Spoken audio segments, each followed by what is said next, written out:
Watch this video and then we'll talk about it. Men who consistently go to women for help and resources are predatory. Hi, my name is Dr. Natalie Jones. I'm a licensed psychotherapist and I specialize in working with victims of narcissistic abuse as well as perpetrators of abuse.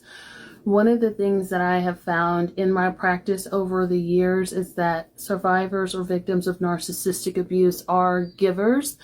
They're very empathetic and they want to help and they are open to hearing about people's circumstances. And a lot of times givers will find themselves in relationships with takers. It's a classic story. I'll hear from women on this app all the time, either bragging about how they met somebody really fast and they got married really fast, or they met somebody that was broke and long story short, they're happily ever after and they've been married for 75,000 years, blah, blah, blah. I heard a creator several months ago say that a red flag when you're out in public is if a man asks you for help, because men don't ask women for help. There's nothing we can do for them. They need you to help them change their battery or do something to their car.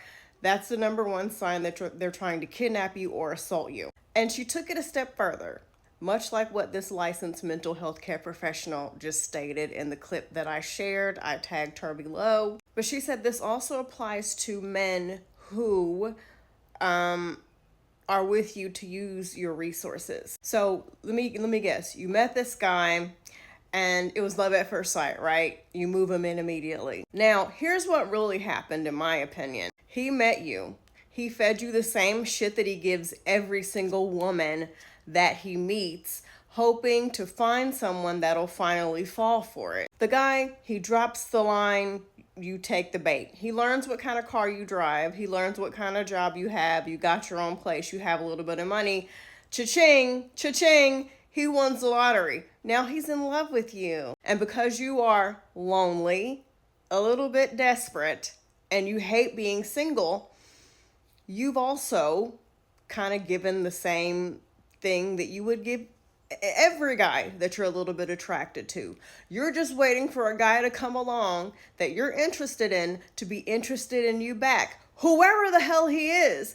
And then you're going to be in love and have a relationship with him because that's all you want. But even in the back of your head, you know what's up. Our intuition, our gut never lies to us. We always know something is up.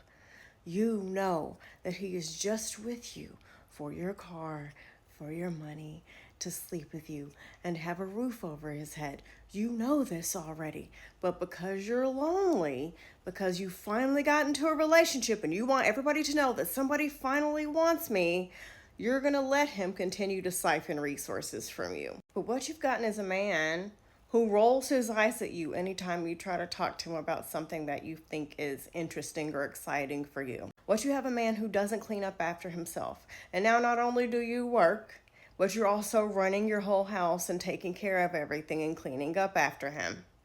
He has done nothing to step inside your world and to understand you and the things that you like, but you are doing everything to acclimate to his world and to be his dream woman and to do the things that he likes. You really got to be careful because a lot of these men will marry you because they know you're going to be afraid to get divorced because you're going to have to pay them. Because the court system, there's this myth that a lot of women think that, oh, the court system's going to feel bad for me. No, they're not going to give a fuck. I used to work with this woman who is still to this day with her bum ass husband, and she doesn't want to get a divorce because she said, you know what, I'm going to have to support him either way. Wow. Get the prenup, the post-nup, the this nup, the that nup, the nup, everybody get a fucking nup. But how about not doing any of this in the first place? There's a thought. There's a lot of talk about prenups and all this stuff, and that's great. You should totally. But there's not enough talk about how about we just avoid these situations altogether? What inner work can we do to not be desperate? What things can we do to focus that lonely energy on something that is actually productive? What is causing us to want to hurry up and rush into these relationships where we don't even know the guy's fucking middle name yet? It was not love. He saw dollar signs. He saw opportunity. It was not love, sis. It's desperation because you're tired of being lonely and you were waiting for the moment that somebody you found interesting found you interesting back, and you were going to latch onto them like white on rice. Any man that's telling me that he loves me and wants to move in with me and wants to marry me after a ridiculous amount of time is a huge red flag. You have shown me that you cannot be trusted to make wise decisions. Let's say that you're not an opportunist. Let's say you're not seeing dollar signs. You're showing me that you have extremely low self-esteem and you can't be alone long enough to properly vet someone. Ew, ew. A good quality man, I'm not saying that these men have to be rich. That's not what I'm saying at all. But a good quality man is not going to have you out here supporting him, okay?